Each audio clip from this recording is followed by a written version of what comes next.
jijjiiramuu soo qabu በረበራን ዋይናኑ ከናጋፈያን ይህ ከመርዘኛውና ከፋፋዩ የጠቅላይ ሚኒስትሩ ንግግሮች መካከል አንዱ ነው። ኦሮሞን እርስ በርሱ ለማዋጋት ጅማንና ወለጋን ባላንጣ ያደረጉ ሸዋና ወለጋን ጠላት ያደረጉ አርሲና ባሌን ልጅና እንጀራ ልጅ እያሉ ሲከፋፍሉ ከከረሙ በኋላ ከቅርብ ጊዜያት ወዲህ ደግሞ የኦሮሞ ሕዝብ ሆይ መንግስትህን ሊነጥቁህ ሊወስዱብህ ነው የሚል መዝሙር ከፍተው ታይተዋል። በታሪኩ አይቶት የማያውቅን እልቂት በአፍጋኒስታንና የመን በሶሪያና ኢራቅ ዜናዎች ላይ በቴሌቪዥን በሚያውቃቸው ድሮኖች ላለፉት ዓመታት ጭፍጨፋ ያደረሱበትን ሕዝብ ወለጋ ድረስ ሄደው መንግስትህን ሊወስዱት ጠላቶችህ ቢላ ይዘው መጡ ይሉታል። ግዴሎትም ይህ መንግስት የኦህዴድ ምርኮኞች መንግስት እንጂ የኦሮሞ መንግስት አይደለም። ኦሮሞን በአየር በምድር እየገደላችሁ የኦሮሞን እናት ያለ ልጅ ያስቀራችሁ የኦሮሚያን ትምህርት ቤቶች ወደ እስር ቤት የቀየራችሁ እናንተ ናችሁና ኦሮሞ ከእናንተ ውጪ ግንባር ቀደም ጠላት የለውም ብሎ መሟገት የዚህ ዝግጅት አስኳል ነው። በእርግጥም ይህ አገዛዝ የኦሮሞ ህዝብ መንግስት ሳይሆን የኦህዴድ ብልጽግና ለዚያውም የምርኮኞቹ መንግስት ነው የሚለው ነጥብ የህግ የፖለቲካና የታሪክ ማስረጃዎች አሉት። ከህግ ማስረጃው እንጀምር። የብልጽግና ፓርቲ በ2012 ሲመሰረት ከህወሀት በስተቀር የኢህአዴግ አባልና አጋር ድርጅቶችን ይዞ መቋቋሙ ይታወሳል። ፓርቲውን ሲመሰርቱም የየራሳቸውን መጠን ይዘው የቀረቡ ሲሆን ኦህዴድ 34% ወንበር በመያዝ አብላጫ ድምፅ ኖሮት እንዲቀጥል ተስማምቶ ተወስኖለታል። ይህ በምስሉ ላይ የሚያመለክተው የራሱ የብልጽግና ሰነድ በግልጽ እንደሚያስቀምጠው እነ አዴፓና ሌሎች ፓርቲዎች የኦህዴድ ምክትልና ነባር ተላላኪ ሆነው ለመኖር የቆረጡና የተስማሙ መሆናቸውን ነው። ስለዚህ በብልጽግና የመመስረቻ ደንብ መሰረት አብላጫውን ድምፅ ኦህዴድ ይሆናል ተብሏልና ፓርቲው በቀዳሚነት የኦህዴድ ብልጽግና ተብሎ መጠራቱ ትክክለኛ ስያሜ ነው። ይህ ማለት ግን ከአብይ አህመድ ወንጀሎች አጠገብ ሁሉ ተመስገን ጥሩነህ፣ ከብርሃኑ ጁላ ጥፋቶች ስር አበባው ታደሰ፣ ከአዳነች አበቤ ደባዎች አጠገብ ጃንጥራር አባይ፣ ከደመላሽ ገብረ ሚካኤል እኩል አገኘው ተሻገር ወይም ሌሎች የሉም ማለት አይደለም። አገዛዙ ራሱን እንደ ኦሮሞ መንግስት አድርጎ ለመከሰት በብዙ የሚደክም መሆኑ በተደጋጋሚ ታይቷል። ሽመልስ አብዲሳ ላሟም ጥጇም የኦሮሞ ሆናለች፣ ብልጽግናን የመሰረት ነው ሌላውን እየላክን አገር ለመግዛት ነው ብለዋል። ብርሃኑ ጁላ ተረኞች ነን ሲሉ በግልጽ ተናግረዋል። አብይ አህመድ ኦሮሞ ሆይ መንግስትህን አድን እያሉ ሁሌም ይናገራሉ። በኢትዮጵያ መንግስታት ታሪክ 4 ኪሎ የገባ መሪ በዚህ ልክ የበታችነት ስሜት ውስጥ ወድቆ የአንድን የሆነ አካባቢ ህዝብ መንግስትህ ነኝ ብሎ ሲናገር የተደመጠበት ጊዜ የለም። ነገስታቱም ሆኑ መንግስቱ ኃይለማርያም፣ መለስ ዜናዊም ሆኑ ኃይለማርያም ደሳለኝ የሸዋ የጎንደር የትግራይ ወይም የወላይታ መንግስት ነው ሲሉ ተደምጠው አያውቁም። አብይ አህመድና ምስለኔዎቻቸው ግን ኢትዮጵያን የሚያህል ግዙፍ ሀገር ተሰጥቷቸውም የኦሮሞ መንግስት ነን እያሉ ይጠባሉ። አዎ የኦሮሞ መንግስት ናችሁ ቢባሉም ደስታቸው እንደሆነ ብርሃኑ ጁላ ሲናገሩ ብንሆን ምን ችግር አለው ብለውታል። ይህ ግን በፍጹም ስህተት ነው።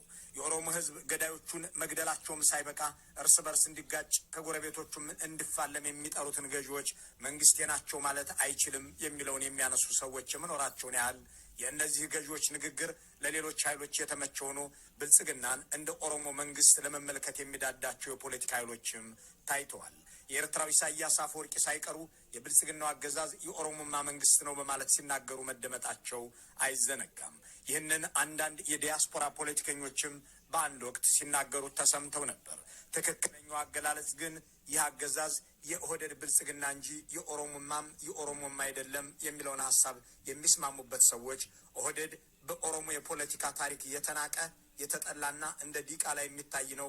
አብይ አህመድንም አባዱላ ገመዳንም ደመላሽ ገብረ ሚካኤልንም ሆነ አዳነች አበቤና ብርሃኑ ጁላን ያመጣው ይኸው የተላላኪነት ስምሪት ሆኖ ሳለ ይህ ኦህዴድ የተሰኘ ስብስብ ብልጽግናን በአብላጫ ድምፅ ለመምራት ወስኖ ሲመጣ የኦሮሞ መንግስት ሳይሆን የኦህዴድ መንግስት ነው መባል ያለበት ይላሉ። ኦህዴድ የምርኮኞቹ መንግስት ነው የሚለው ነጥብ ደግሞ እዚህ ጋር ይነሳል።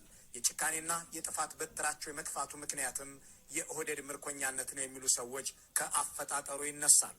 በእርግጥ ኦህዴድ ምርኮኛ ነው ሲባል ምን ማለት ነው? አዮ ዲሞክራሲ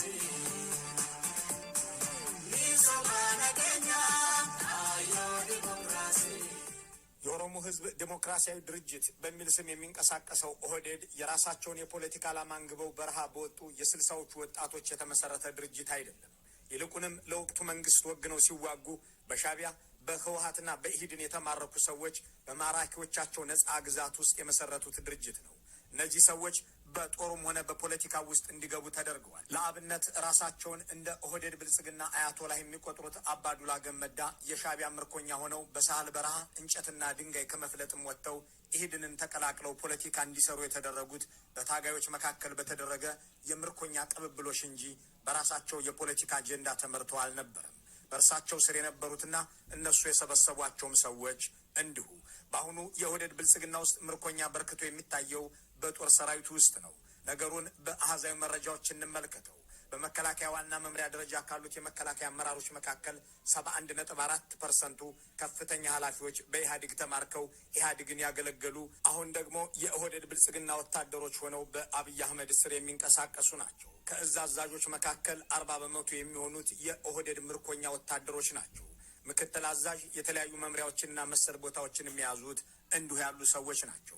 ይህንን ጥቅል አሃዛዊ መረጃ ብንመለከተው እነ ብርሃኑ ጁላን፣ እነ ባጫ ደበሌን፣ እነ ሹማ አብደታን፣ እነ አብዱራህማን እስማኤልን፣ እነ ሀጫሉ ሸለመን፣ እነ ተሾመ ገመቹን መዘርዘር ይቻላል። ህወሓት የ17 ዓመቱን ትጥቅ ትግል በድል እንዳጠናቀቀው ረዱኝ ከሚላቸው ምክንያቶች አንዱ ለምርኮኞች ያደርግ የነበረው እንክብካቤ እንደሆነ ይጠቀሳል። በእርግጥም ህወሓት የማረካቸውን ደጋግሞ ይለቅ እንደነበር ራሱ ብቻ ሳይሆን የደርግ ባለስልጣናት ጭምር በመጽሐፋቸው አስነብበዋል። ህወሓት የማረካቸውን ሰዎች ሲንከባከብ ግን የፖለቲካ ፓርቲ ፈጥሮና ፖለቲከኛ ሁኑ ብሎ አሰማርቶም ጭምር ነው። ሲንከባከብ መንግስትም አድርጎ ነው። እዚህ ጋር አንድ አስገራሚ ነገር አለ። ህወሓት ኢህአዴግ ኦህዴድን እንደ ምርኮኛ ይመለከተውና ያልተቋረጠ እንክብካቤ ያደርግለት የነበረው እስከ ህይወቱ ፍጻሜ ድረስ ነበረ። ነገሩን የበለጠ ለማስረዳት ኢህአዴግ ምርኮኞችን የመንከባከብ አባዜው እስከ ህይወት ፍጻሜው ቀጥሏል ለሚለው ትክክለኛ ማሳያ ኦህዴድ ነው የሚለውን ለማስረገጥ ሁኔታዎችንና ሁነቶችን እናስቀምጥ። በኢህአዴግ የስልጣን ዘመን እንደ አቶ ስዬ አብርሃ ያሉ ሰዎች ከህወሓት፣ እንደ አቶ ታምራት ላይኔ ያሉት ከብአዴን፣ እንደ አባቶ ኪሾ ያሉ ሰዎች ከደኢህዴን አደረጉትም አላደረጉትም በሙስና ወንጀል ተከሰው ተፈርዶባቸዋል።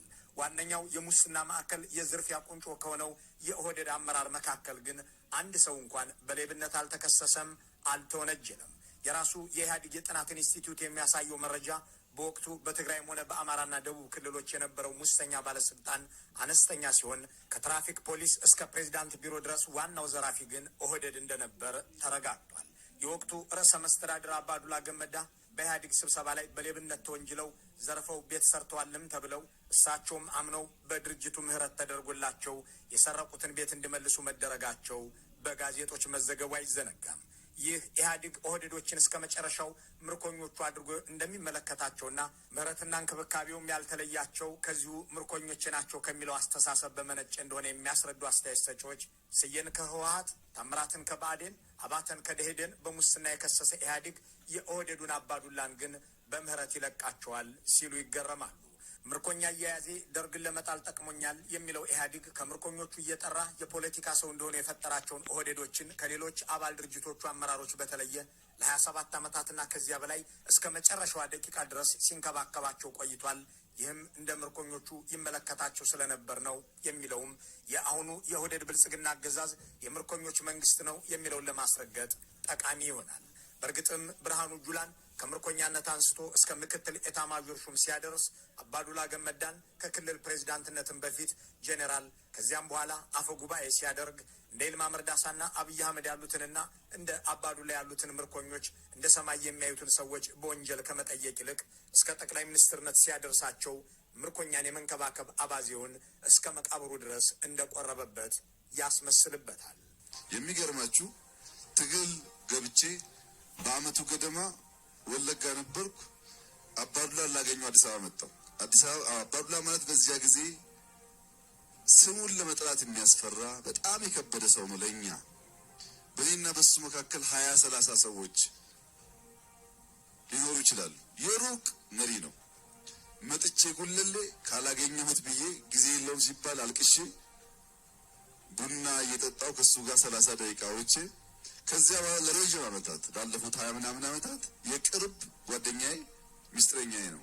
ምናልባት ግን አባቴ ሊሆን ይችላል በእድሜ በምርኮኛ የሚማረክ ለአንድ ምርኮኛ ይህንን ያህል አድናቆትና ናፍቆት አንድን በራሱ መንገድን ሀሳብ ሳይሆን በትዕዛዝ ድርጅት እንዲመራ የተደረገን ግለሰብ እያለቀሰ ጭምር ካላገኘሁት የሚል ሰው እሱም ጦር ሜዳ ላይ እጁን ወደ ላይ ብሎ አልተያዘም እንጂ ያው ምርኮኛው ነው የሚል አስተያየት ያለው ሰው ይህ አገዛዝ የኦህዴድ ብልጽግና ምርኮኞች ነው የሚለውን የበለጠ ለማረጋገጥ ይህንን ምንጭ መጥቀስ ይችላል።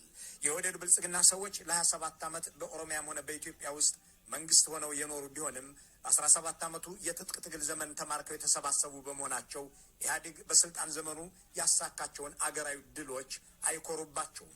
የተከሰቱ ጥፋቶችን ደግሞ እነሱ እንዳልነበሩበት እንዳልተሳተፉበት ሲላላኩም እንደነበር አድርገው ይገልጻሉ። በአጠቃላይ ምርኮኛ አድርጎ የፖለቲካ ሰው ናችሁ ብሎ ትላልቅ መንግስታዊ ኃላፊነት የሰጣቸውን ኢህአዴግን እንደ ራሳቸው መንግስት አይቆጥሩትም የሚሉ ሰዎች ይህ የምርኮኛ ስነ ልቦና ነው ይላሉ። አንድ ወታደር በጦር ሜዳ ከተማረከ በኋላ እንኳን አስተሳሰቡ ሕይወቱም ከእርሱ ቁጥጥር ውጭ ሆኗል። እናም በማረኩት ሰዎች እየታዘዘና እየተላላከ ኑሮውን ይገፋል፣ እድሉን ሲያገኝ ደግሞ የበቀል ዱላውን ያነሳል ሲሉም ያብራራሉ።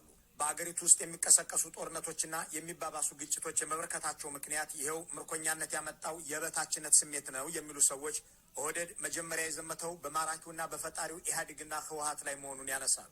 ለዚያም ነው የማራኪዎቻቸውን ድርጅት መስራች አመራሮች ማለትም የህወሀትን ገድለው የብአዴንን ሰዎች አስረው ከኦህዴድ አቻዎቻቸው ግን አንድም ሰው ያላሰሩት ያልገደሉት የሚሉ አስተያየት ሰጪዎች በአሁኑ ወቅት እነዚያ ምርኮኞቹ ኦህዴዶች የተነጠቁት ቤትና ንብረት የተከለከሉት ጥሮታ ሳይጓደል የመኖራቸውን ነገር ያነሳሉ።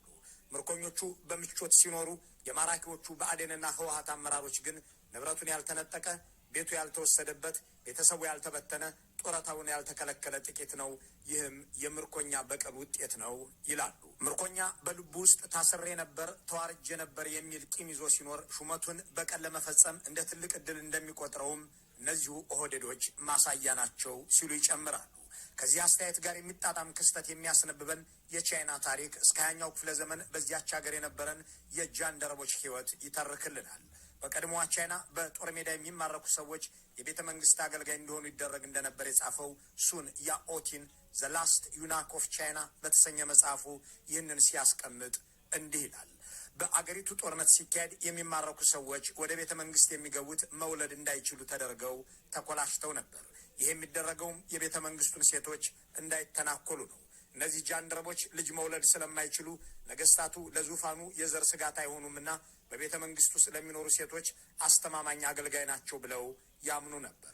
እናም የሚሰጣቸውን የዕለት ተዕለት የቤተ መንግስት ስራዎችን ማከናወን፣ ዕቁባቶችን ማስተዳደር፣ ጽዳት፣ ምግብ ማብሰልና በተለያዩ ስነ ስርዓቶች ላይ መሳተፍ የሚያስችል ስልጣን ይሰጣቸዋል። ጊዜ እያለፈ ሲሄድ እነዚህ ጃንደረቦች የንጉሠ ነገስቱን ሰነዶችና ገመናዎች የመቆጣጠር ስልጣን፣ የመንግስትን ድክመቶችና የስልጣንን ጠቀሜታ የማወቅ እድል እያገኙ ሄዱ። እናም እነዚያ በሎሌነት ብቻ ሊሰሩ የገቡት ጃንደረባዎች በሙስና ተዘፍቀው ንጉሠ ነገስቱን እንደፈለጉ የሚያሽከረክሩበትን ሁኔታ ሲያገኙ የራሳቸውን ምስጢራዊ ፖሊስ አደራጁ። በንጉሱና በተለያዩ ወገኖቹና ደጋፊዎቹ መካከል ገብተውም ሴራ ሸረቡ። ልጅ ስለሌላቸው የራሳቸውን ስርወ መንግስት ለመተካት አይሞክሩምና ለአጼው ብቻ ታማኝ ይሆናሉ ተብለው የታመኑት ምርኮኞች በመጨረሻ ንጉሱን መርዘው በመግደል የግል ጥቅማቸውን ለማስጠበቅ ሲሉ ከባዕድ ወራሪዎች ጋር በሚስጥር በመደራደር አገሪቱን ለጥቃት አጋልጠው ህዝብን ያስጨረሱ ሆነው ታሪካቸው ያበቃል።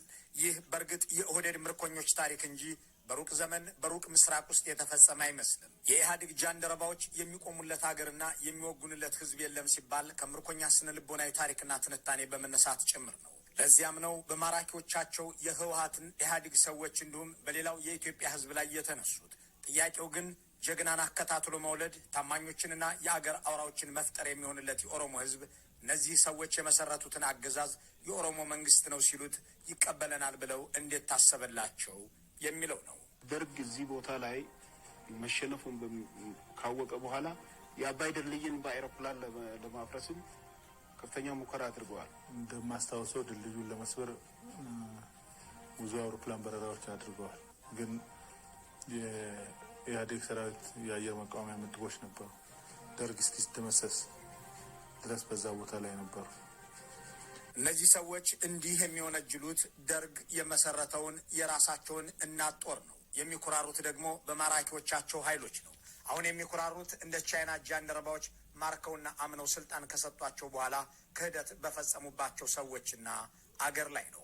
እነ ባጫ የፈጠሯቸው እነ አባዱላ የሰበሰቧቸው እና አብይ አህመድ ያቋቋሙትን ገዢ ስብስብ ዛሬ የኦሮሞ መንግስት ነው ሲሉ የሚያምን ካለ እሱ ለኦሮሞ ህዝብ ንቀት ያለው ሰው ነው የሚል አንድ አስተያየት ሰጪ በየትኛውም መመዘኛ ምርኮኛና የፖለቲካ ጃንደረባ ሆኖ ዘመኑን የኖረ ሁሉ የኦሮሞን ህዝብ አይመጥነውም ሲል ያክላል። በእርግጥ የፖለቲካ ጃንደረባነታቸውም ሆነ ምርኮኛነታቸውን ለመካድ እምብዛም አይሽኮረመሙ። ይልቁንም ተላላኪ ነበርን በሚል ስም ምርኮኛነታቸውን ከፍ ያለ ማዕረግ ሰጥተው ይጠሩታል። እኔ የስራ አስፈጻሚ አባል ሆኜ ለማም የስራ አስፈጻሚ አባል ሆኖ የምናገለግለው ሌሎች ጌቶችን ነበር። ሁለታችንም የስራ አስፈጻሚ አባል ሆነን ለኢህአዴግ ስብሰባ ስንገባ እዛው አንብበን እዛው ጥለን የምንወጣ ሰነድ ይሰጠናል። እዛው አንብበን እዛው እንወያያለን። አሁን እኛ የምናስበውን ጽፈን በይፋ ለህዝብ እናቀርባለን። እስከዛሬ እኛ አስበነው አቅደነው የሰራ ነው የለም። እናገለግል የነበረው ሌሎች ጌቶችን ነበር። ለ27 ግንቦት ሀያዎች የተላላከ ሰው በምን መንገድና ምክንያት የኦሮሞ መንግስት ይሆናል የሚለው ምርጥ ጥያቄ የሚሆነው ለዚህ ነው። ኦሮሞን ለመግደልና ለመፈናቀል ለመዘረፍና ለመሳደድ የዳረገ አገዛዝ በየትኛውም መመዘኛ የኦሮሞ መንግስት ይሆናልን? ደግሞስ በተለያዩ አገሪቱ ክፍሎች ለተፈጸመው የጦር ወንጀል፣ የዘር ማጽዳት ወንጀል፣ የዘር ማጥፋት ወንጀል፣ ዝርፊያ፣ የነፍስ ማጥፋትና ሀብት የማሸሽ ወንጀል የኦሮሞ ህዝብ በስሙ እንዲወራረድበት የሚፈለገው በምን ዕዳው ነው? ባልበላ አንጀቱ እና አዳነች አቤቤ፣ ሽመልስና አብይ፣ ብርሃኑና ሌሎች በዘረፉት በሌብነት የሚከሰስበት፣ ባልገደለ እጁ በነፍስ ማጥፋት የሚፈለግበት ከቶ ለምን ነው የሚለው ጥያቄ ልክ የሚሆነውም በዚሁ ምክንያት ነው። እንዳም ሆኖ በሰሜን ኢትዮጵያ ያጋጋሉትን ጦርነትና የፈጸሙትን ጄኖሳይድ ለማወራረድ የሚደረግ እንቅስቃሴ ባዩ ጊዜ ደግሞም አጣላሁት አለያየሁት ያሉት የአማራና የትግራይ ህዝብና ልሂቅ ተለያይቶ የሚለያይ ተለያይቶም የማይለያይ ተራርቆም የማይራራቅ መሆኑን ባረጋገጡ ጊዜ ኦሮሞ ሆይ መጡብህ ማለት ጀምረዋል።